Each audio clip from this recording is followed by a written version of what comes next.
Uh, Hello, everyone, and welcome to Team Ningen Gaming. We have with us today Jistpoe. He's the creator of Goop Loop, which is right now available on Steam on early access, and he is creating a game called Fist of the Forgotten. He streams on Twitch. The entire creation of the game, literally making every aspect of it that you could imagine, everything from 3D modeling to music. He'll make some pings and noises and stuff in the middle of the stream that sound weird and make them just work for the game. Crazy cool level design, everything you could imagine just on that stream. Welcome, Jistpoe. Thank you for showing up. Thanks for having me on here. Appreciate it. Not a problem. So like I was saying, that it blew my mind when I got to watch you live, and I was like, man, he's just typing in code, thinking up level design stuff, planning everything out. What did you do before you actually went into doing this Lone Wolf Studio thing? What was your primary job whenever you worked for software development? So I was a gameplay programmer in the AAA games industry for about 10 years. Mm-hmm. I was working at Red Storm, which is part of Ubisoft, for about 7 years. And we were working on things like Ghost Recon Future Soldier, did some work for Far Cry 3, Far Cry 4, some big name games there. And then I went to a smaller studio that Cliff Bleszinski started up called Bosky Productions, and we were working on a game called Lawbreakers, which is a game that's much more my pace, more of the fast-paced arena shooter style game. I grew up on the Quake series, so I love that kind of stuff. And we made this really awesome game. At least I thought it was really awesome, really fun, and it just kind of hit the market and fizzled out. It was not a big hit, unfortunately, and was not enough to keep the studio alive. We tried to do one more game very quickly to see if we could at least keep the lights on, and that was called Radical Heights, which surprisingly seemed to do better than Lawbreakers. I think Battle Royales were just a lot more popular at the time, and that one gained a little more traction, but just not quite enough to keep the studio afloat. So I stuck on there as long as I could, and then when the studio shut down, I was like, this is probably a good time for me to just go do my own thing. I've got enough money saved up that I can spend a few years just making a game, not having to worry about anybody else changing the direction of it or anything like that. I can just build whatever I want, and if it works out, great. If it doesn't, well, I just burned through some savings, but not the end of the world. I don't have a big family to support or anything like that, so it's mostly just me taking the risk, and so that's what I'm doing. That's really cool. So that was the creation of Lone Wolf Studios. Indeed. You heard it here first. No. So gameplay programming. Okay. Yeah. So that is kind of the focus. There's several disciplines. There's disciplines, and then there's sub-disciplines. So there's the engineers and the artists and QA and stuff, and then within each of those there's especially when you get to a larger studio, there's specializations of each of those. So within the engineers, you've got AI engineers, and you've got gameplay, and you've got engine level software developers and stuff. So I was focusing on the gameplay, which is kind of in the case of the Tom Clancy games and stuff, it was more focused on the weapons and the player movement, things like that. Different games obviously have different gameplay focuses. So for me, It was mostly shooting weapons, player replication, player movement, things like that. Sometimes player abilities and pickups and stuff like that. So when you decided to go off on your own, and you decided to make your own little studio, start creating your own games, did you just bit by bit kind of just start learning all of this stuff? So I'd learned a lot of things to some degrees when I was doing mod stuff prior to being in the AAA industry. So I did a lot of modding for the Quake series. Okay. And I started out, I think, doing some kind of like level design and some modeling and stuff like that, and then got into the programming and sounds and other things. So when you're developing a mod, maybe you get lucky and there's some people that can cover everything else, but most of the time you've just got to do whatever it is you want to do for the mod, because people aren't getting paid for it or anything. It's just, doing it as a hobby. So right. I learned how to load up Blender and make some meshes or what have you. And so I've had to really double down on that stuff, because the amount of modeling I'd done in the past was very, very trivial.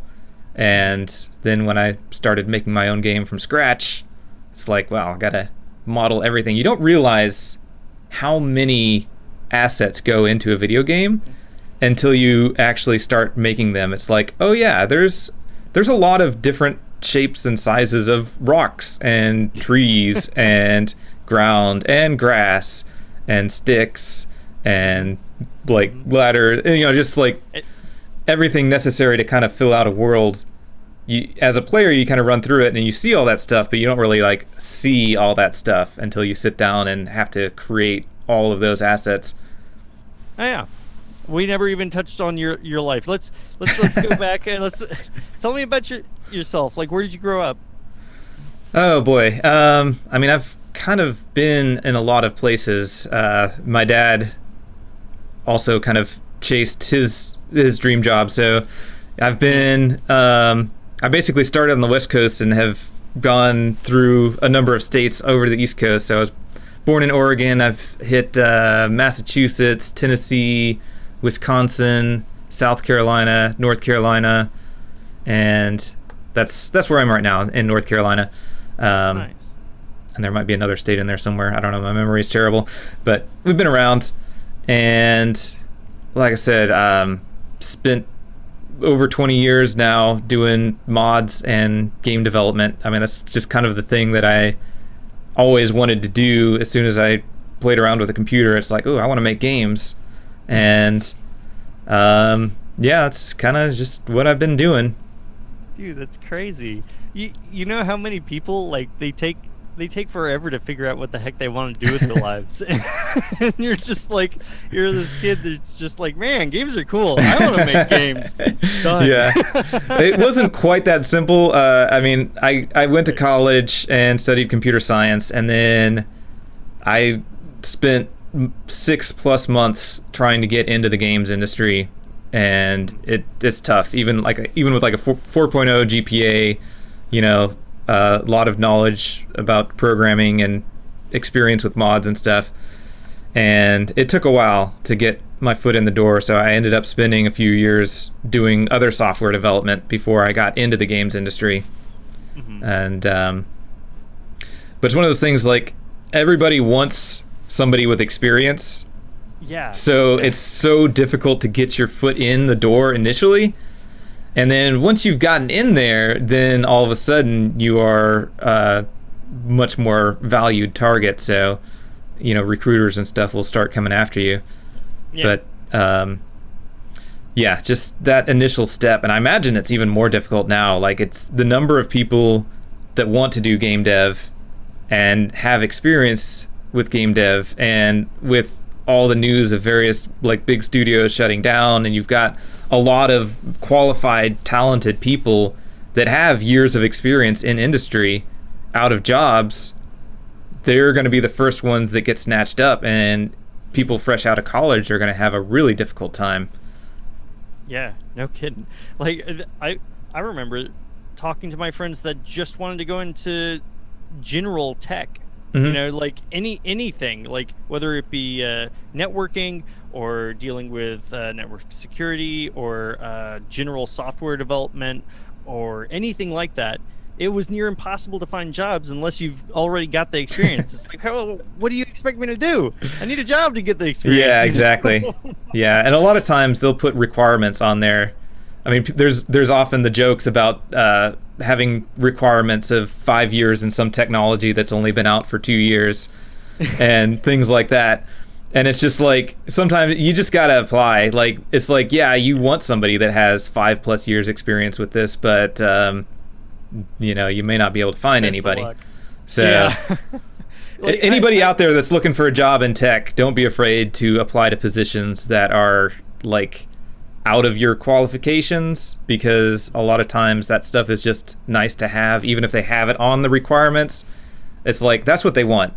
But if they really need somebody, they may settle for people that have less experience.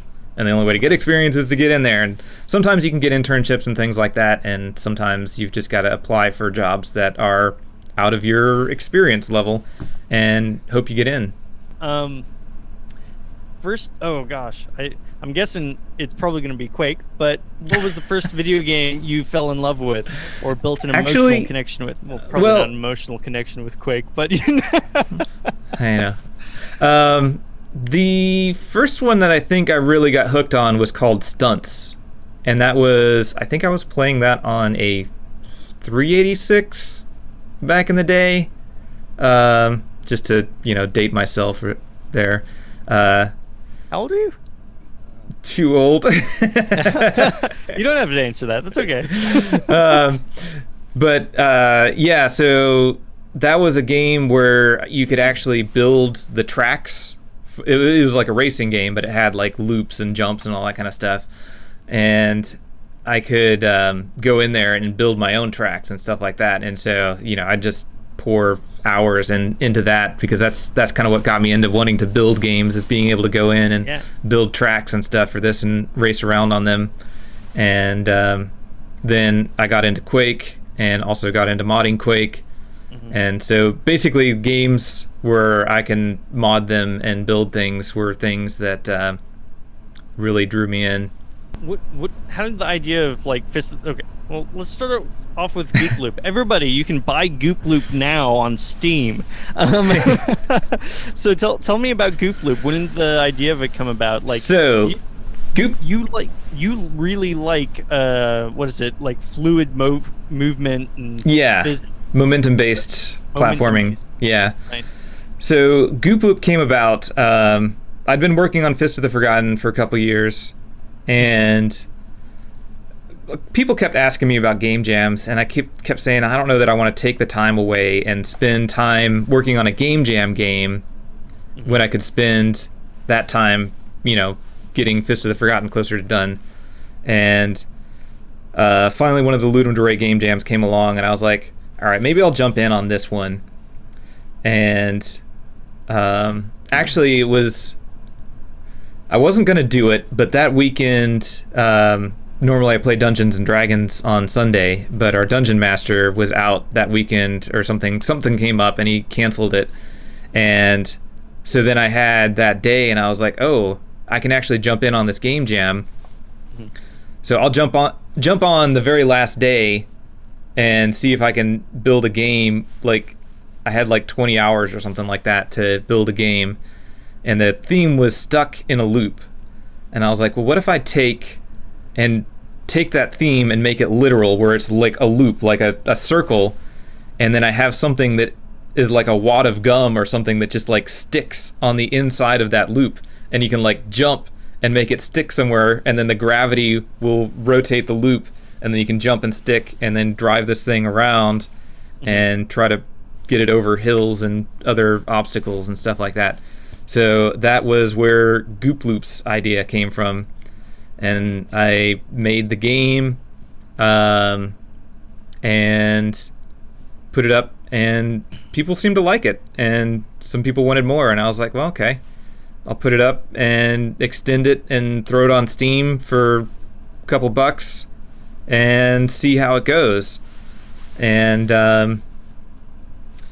so that's what I've been doing. I work on Goop Loop 1 day a week. I'm still primarily focusing on Fist of the Forgotten. I don't want to veer off too much, but Goop Loop is kind of my opportunity to test marketing ideas and go through the whole process of releasing a game on Steam and kind of set my expectations and go through all the pains with that, so that when Fist of the Forgotten comes out, hopefully I don't fall flat on my face with that, since I'm putting way more time into it. Right. I'll put this up on the screen. We got Goop Loop on here. Yeah, just a fun and silly game.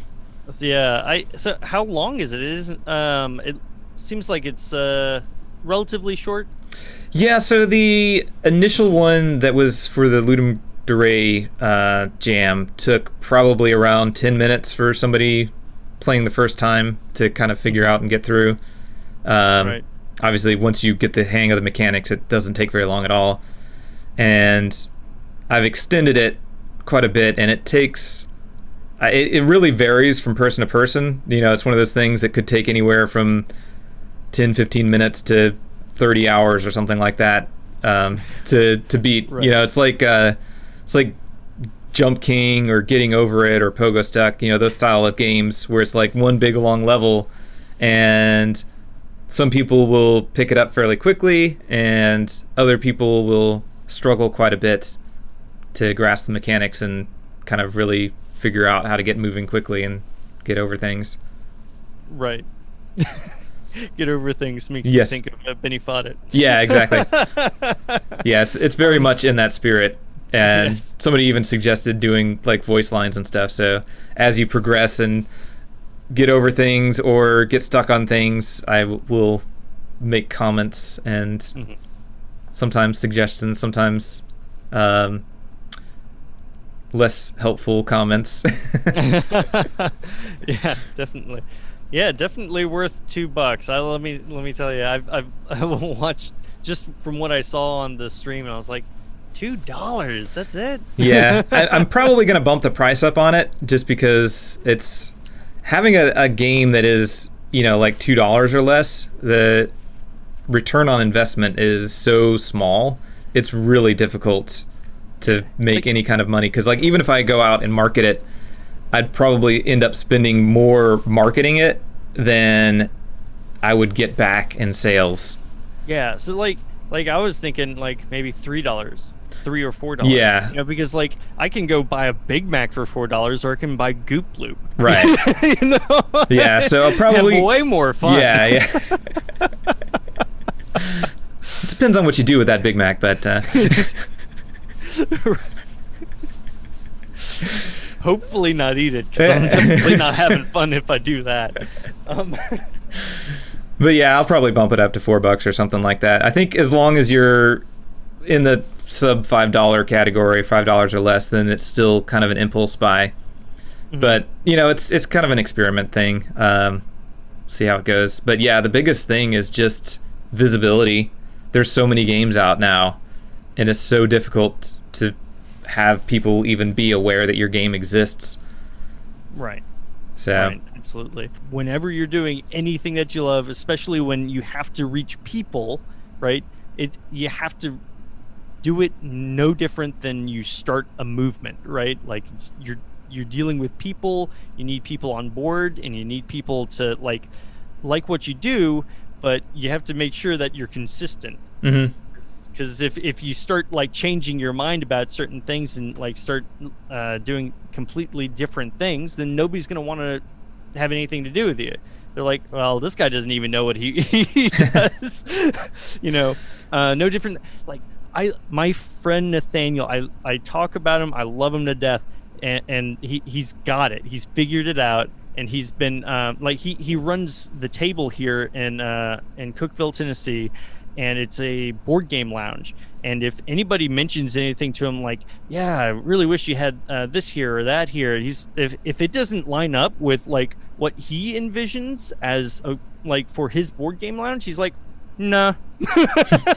Just no. Like, because like that's the thing, right? Like it's not their store. It's not Right. their, you have a vision of what you believe is gonna what's gonna come to fruition, and you are offering that. And like he is doing so much better than some of the other people in town, like opening up like their own businesses and stuff.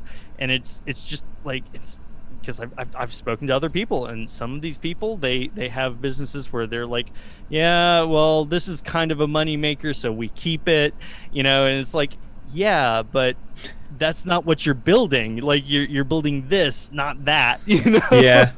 The So, challenge comes in when you're building, like, what you want is not something that is very popular. Like, my long-term goal of indie dev, if I can pull it off, is to make some smaller games, build up some revenue, and ideally get to the point where I make enough money that I could build my dream arena shooter and have it completely fail and still be okay.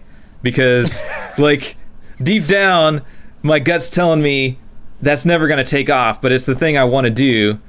But right. for now, I'm focusing on single player games because it's just multiplayer, just technical issues aside. Like, that is a huge technical investment. People don't understand how difficult it is just to make a multiplayer game technically work. But just maintaining a community, dealing with cheaters, maintaining enough concurrent users that the game is playable, like all of that stuff, like it's a living beast that you have to keep feeding, and it's really difficult to do.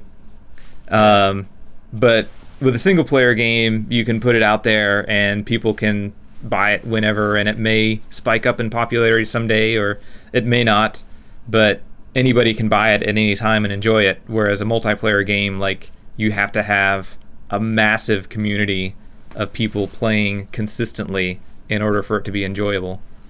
Right. Yeah, I was thinking that everybody that I've had on the show that I've talked to about, multiplayer, they're like, yeah, no. Or they're like, that was terrible. I don't know why we even decided to go with doing multiplayer at all. Like, it was a terrible idea. Reality is I'm spending way longer on this first project, which was Fist of the Forgotten, than I kind of hoped to, because it was supposed to be my quick little, like, platformer just to get me in and going, and it's, like I said, it's been 2.5+ years, and then Goop Loop ended up being my kind of quick little thing. But it's kind of funny. I've seen, that seems to be like a thing that I've seen before. Like, I don't know if you're familiar with the game A Short Hike. It's a little humble indie game that came out, and it was pretty popular. But the developer of that had been working on, I think it was an RPG game for quite a while, and then decided to do this other game just super quickly, and it was actually pretty successful. So I'm always curious, and it's really kind of impossible to know because you can never rewind time and go back and A/B test things because the market is always shifting and stuff. But I'm always wondering, it's like, am I better off making one $20 game or making $21 games? And I kind of maybe make them $2 games. Yeah, exactly. Well, that's kind of what I did with Goop Loop. I was like, yeah, maybe I'll throw that out for $1. And it's like, maybe $2. Now that I've been working on it for a while and adding more content, it's like, maybe I need to bump the price up on that. Because, I mean, even if games are super cheap, that a lot of people have the mentality that if I make the game super cheap, I can sell a lot of copies. And the reality is that's not true, because it doesn't matter how cheap you sell it for. Like, if people aren't aware it exists, you're not going to sell copies. And Goop Loop is selling, 1 or 2 copies a day on average. So that's, whether it's $2 or $4 doesn't really make much of a difference there. And it's just difficult to get visibility on things like that. So, but I guess if you have more of them, then you have more potential that people find one of them, or one of them is kind of what people want to play. It's just kind of hard to say. There's people have found success in different ways in the indie market, but I feel like most people have not found success. I was looking at some statistics, and I think they said 97% of games fail to turn a profit, and that's a pretty significant percentage. It's a tough world out there, and it gets tougher the more people that jump in and try to make games. Yeah, definitely. I mean, like I was talking to some guys on the stream like not long ago. Shoot, I can't remember where they're from, but I remember like the the guy he shoot, I can't remember his name. I can't remember any of it right now. It is early in the morning. It is 2 a.m. I'm usually in bed like 5 hours ago. I'm sorry, but anyway, like it maybe cost him $1,000 to make the game, because it's just so cheap there, right? Like he can hire like friends and people and all, and it's just so cheap to do it. And like he sells like, X number of copies. He's not only made all his money back, but he's just making profit at that point. Yeah. And it's so cheap to live there. It's like, so I'm like, man, Yeah. It's a little more difficult in the U.S. where just health insurance alone would cost more than any of the profits you make off of your game. Yeah. It's definitely, it is another world entirely. So how did the idea of Fist of the Forgotten come about? So when I first was about to start this game, or start a game, I was thinking of doing something completely different than I'd ever done before, and I was thinking of doing a very dialogue-based game where, you would interact with different characters and you could influence them, and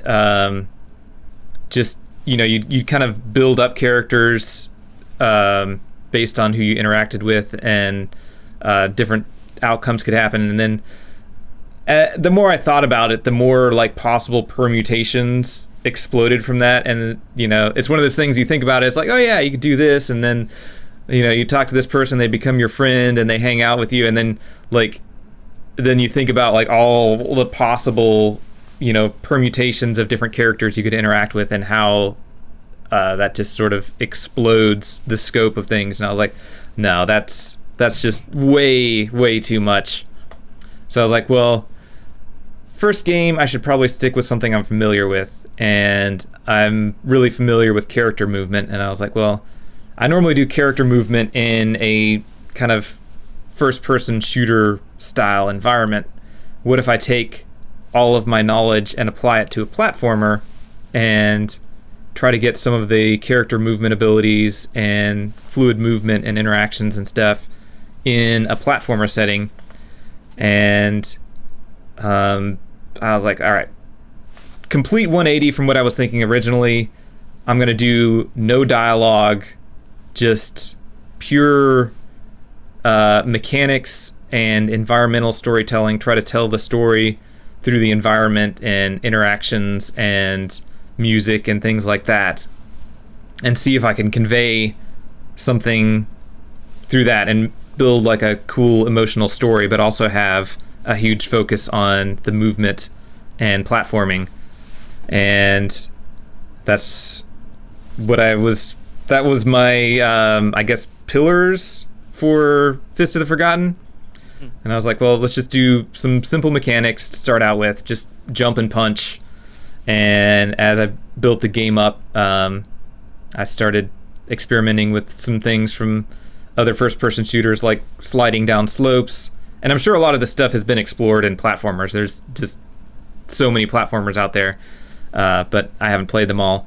So I'm taking stuff that I've experienced from the Quake series and Lawbreakers and other first-person shooter games that I've played, and bringing them to the platformer environment. So there's things like swinging on a grapple that's very similar to the mechanic that the assassin had in Lawbreakers, and then crouch sliding. It's kind of like the Wraith, or like Apex Legends, where you can like crouch slide down slopes and stuff. Probably where most people are familiar with that mechanic.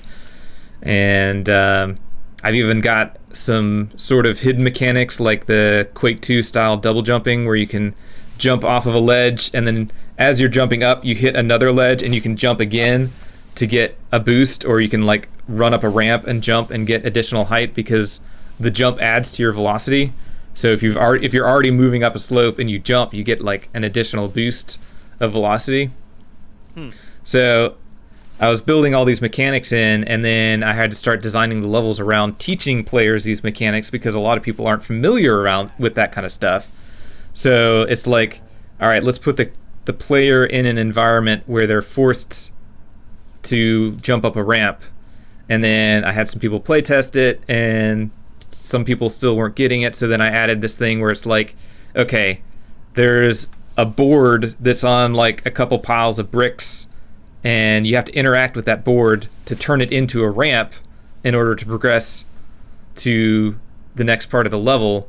So now when people are doing like a conscious interaction, what I didn't want to do was pop up tooltips that are like, hey, if you jump on a ramp, you jump higher, things like that. Like, I want players to be able to sit down and figure this stuff out and discover it and learn these things through the game as opposed to just being flat out told, because I think that discovery is interesting.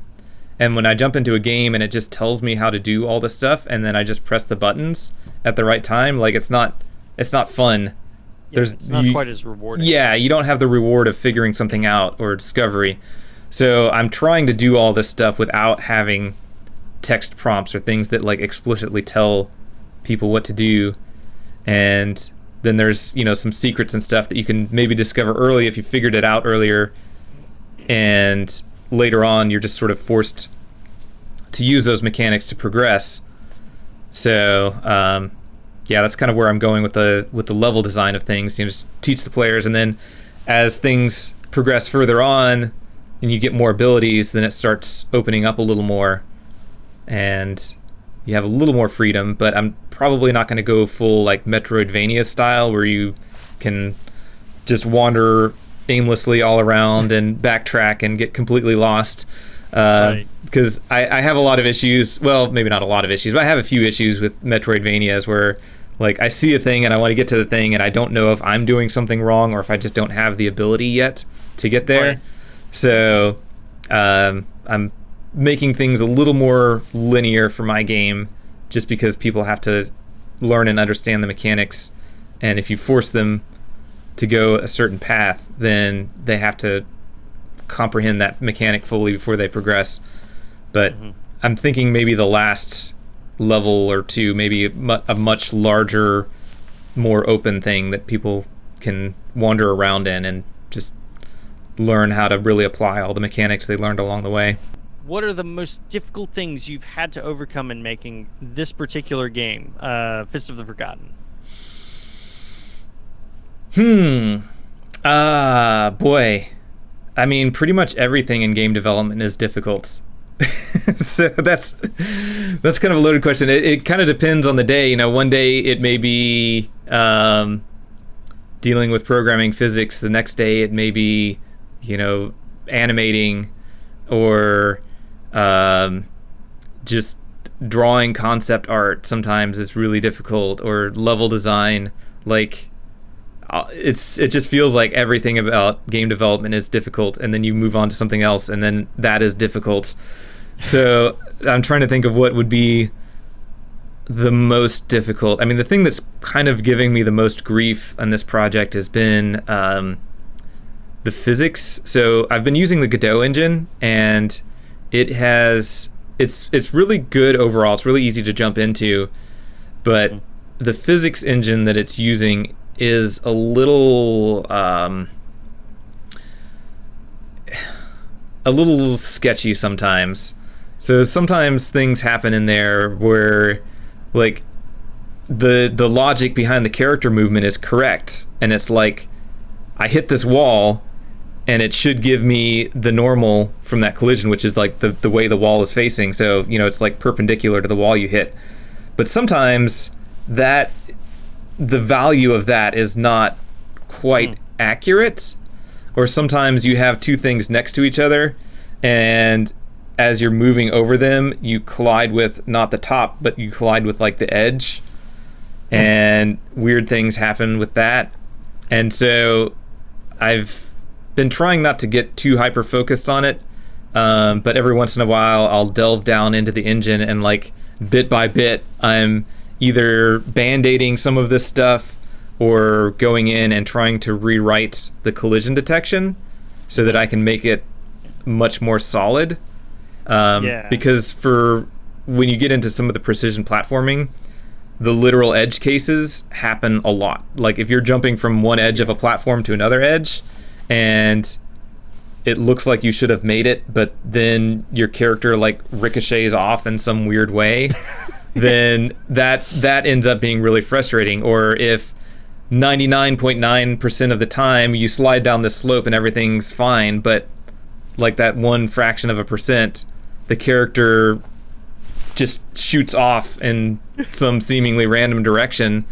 Like that kind of stuff is, I'm just envisioning it in my head, like top world record speedrunners on GDQ doing his world record speed run, and then boom, character slides and just flies off and just completely ruins the whole thing. And it would be that one fraction of a percent of a time that happens in front of a live audience, and it just looks like the game is completely broken. So part of that, I think I may be obsessively nitpicky about that kind of thing. But it's just, like I want the movement to be like 100% solid and as perfect as I can make it, and everything moves smoothly. You don't get hung up on stuff, and unless you like face plant into a wall or something like that. But the things that should be smooth are smooth. Yeah, I mean that's the thing, right? Like that's what you did for work for a lot of the time, right? Is gameplay, right? Yeah. Like how you interact with the character and how you slide down those slopes, and the jumping and all of that. So that makes sense that you're putting a lot of time into it. That's I look at that game and I just think, gosh, it looks so cool. Like I'd love to play that game right now, but like obviously it's nowhere near complete, so it's no point in like what would I do to play it, How much did you actually finish so far? How far along are you? So I constantly joke that I feel like I'm always 20% of the way done. Like, when I first started out, a few weeks in, got some things done, and then I was made 5 or so little levels and had a character controller running around and stuff like that. Didn't really have any like full-blown character, but it's like, yeah, I'm maybe 20% of the way done here, and then a year later, I've got a much more fleshed out character, a little more detailed levels, and it's like, okay, so still a lot left to do, and it kind of feels like I'm on a rubber band, and it's like I'm going along, and the starting point and the end point keep going further and further away, and I'm still like running along in place in this one spot, and it's like, well, time has passed, the starting line has gone further away, but the finish line has also gone further away, because the more I do, the more I realize there is to do, and it's just kind of a seemingly never-ending process. But yeah, hopefully I'm more than 20% of the way done. It's like I've got a lot of the core player movement and mechanics pretty solid. Most of what I need to do now is like content related, building out the levels, and boss fights are big time consumers, and also cutscene stuff. Trying to do some kind of cool cinematics, maybe overscoping those a little bit, but the way I develop is I try to work a little bit on everything, and so some things get knocked out along the way and I don't have to work on them anymore, and other things keep going, and then at some point there's going to be these things that have just kept going and going and going, and I'm just going to have to say, okay, I need to ship this game, so I'm going to just cut back and maybe not do those cinematics or do them in some other way just so I can get them done. But I want to at least have parts of everything in progress, because it's one thing I've learned on this project is that you don't want to work on one aspect of a game in isolation and then work on another part, because all of the parts of a game interact with each other. One example of that is the music. So you may think, okay, I can build this whole game and then I'll get some music later. Well, one thing I noticed is the timing of things that happen in the level and the movement of the character and stuff are very difficult to deal with if your music tempo doesn't match them.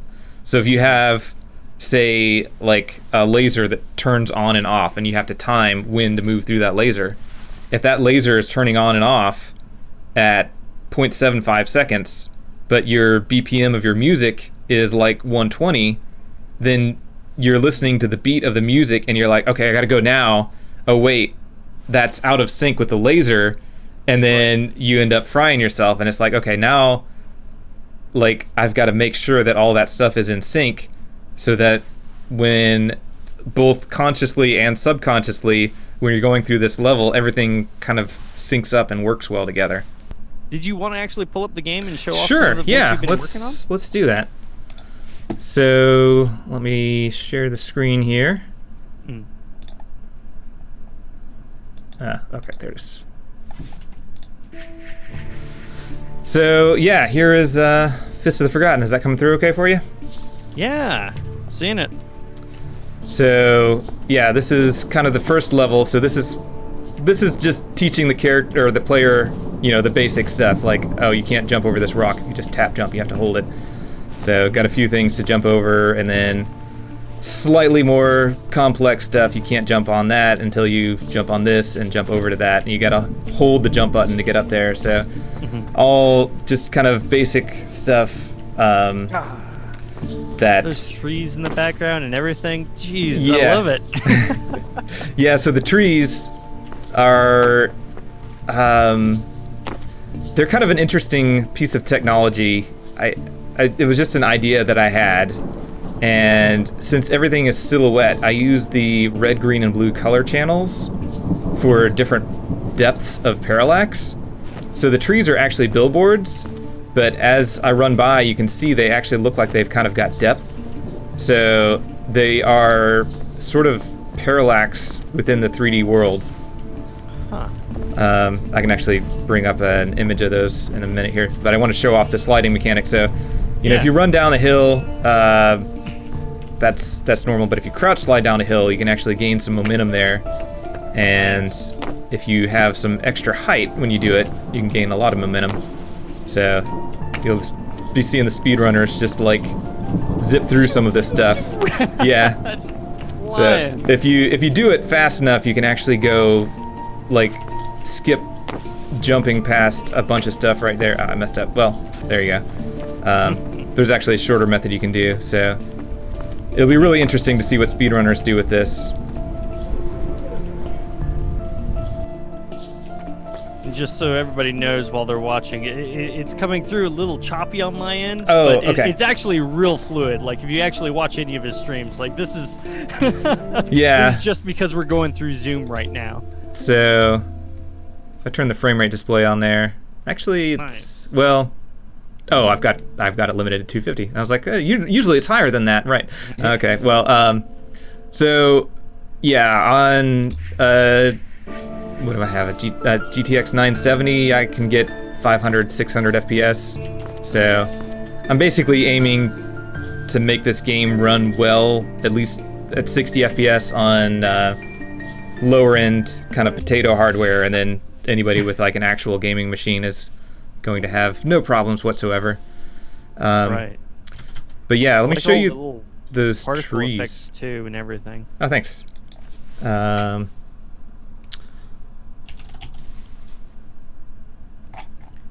to remember. Is there any lore behind the particle effects that are a little fading in and out?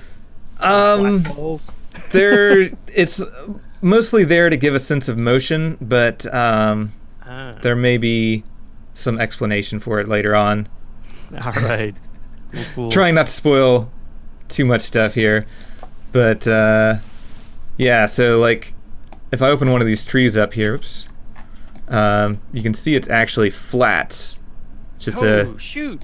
just Look a at that. plain old kind of billboard, but I've got this parallax effect going on because these different the texture itself, if I open the texture up, okay, so here's what these look like as a texture. So I've got like the blue channel is kind of the background color, and then the red and green kind of parallax as layers on top of that. It's like, well, since I'm not doing full color and I'm just doing a silhouette, I can just use color channels for things completely unrelated to color. That's the joy of programmable graphics cards these days. You can make the shaders do all kinds of crazy stuff. So that was just an idea I had one day. I was like, I wonder if I can do that. That is so just too cool. Yeah, let's show off some other stuff in the game, like where you get the fist. Where you get the fist. All right. So the main character is a young child, and she's had these artifacts that have been passed down from her family because they were like a family of relic hunters, and they're kind of making do in this post-apocalyptic world. It's difficult to see on her, but she's got kind of this bracelet, like little glowy bracelet and amulet, and that allows her to interact with some ancient forgotten technology.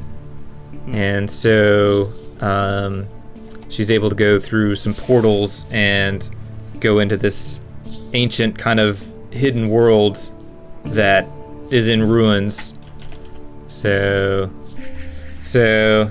yeah, so there's this giant old sentry robot, and you can see it has the capabilities of punching things. So after you deal with this guy, I won't spoil exactly how that works, but you know, if he comes up to you, he clocks you pretty well. But pretty well. After all that, then you end up with the Fist of the Forgotten, and that gives you capabilities of both maneuvering and combat. So at some point you can start dealing with these things that you might have had to deal with in the past, and now you can actually fight against them. Right. So instead of just dodging them, you can punch them, which is pretty satisfying if you've had to like deal with these things flying around and harass you for a while. So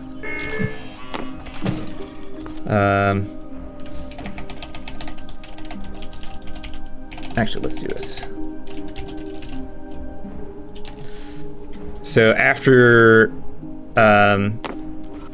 you get this fist, it lets you do things like, so normally you would not be able to make that jump. Right. But So here, you can combine some of the mechanics from before. So you've got the sliding down slopes mechanic, and then you combine that with the punching. And as the game progresses, you start getting more and more abilities. So, you know, you've got jump, slide and jump, and punch. And then you get like a charge attack, which gives you an even further distance that you can punch, and more power behind your punches and stuff like that. And my personal favorite, the grapple, which basically lets the fist rocket out and turns it into a grapple hook. so cool. Love it. And unlike some games, you actually have a little bit of control while the grapple's in flight, so you can actually kind of shoot it out sideways and then bring it up. Wow, look at that. Nice. So lets you do a few like last second corrections. If you grappled too soon or too late, you might be able to save it. So then you can start combining all that stuff, swinging around and charge attacks and grappling.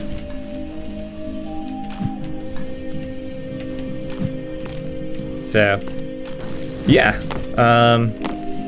still very much a work in progress, but making a little bit of headway day by day. Nice.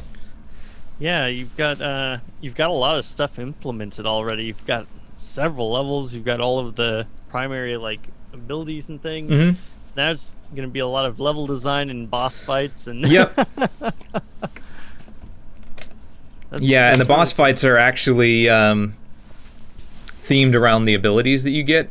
So like the first boss you saw actually had the fist. So after you figure out how to defeat him, then you get the fist, and then later on you run into like this giant spider bot, and the spider bot can crawl around on walls.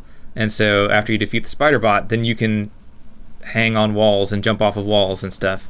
So it kind of gives you the wall hang ability. So I'm slowly introducing all of these mechanics to the player and then giving them a chance to play with them and then introduce something else. And then when you get to the end of the game, then that's when things start getting really interesting and you have all these different things that you can play with. And you have lots more challenging obstacles to get through now that you have all the tools to do it. Well, I guess we could show Goop Loop real quick. Oh, sure, yeah. Let's show off Goop Loop. That's my other silly little game.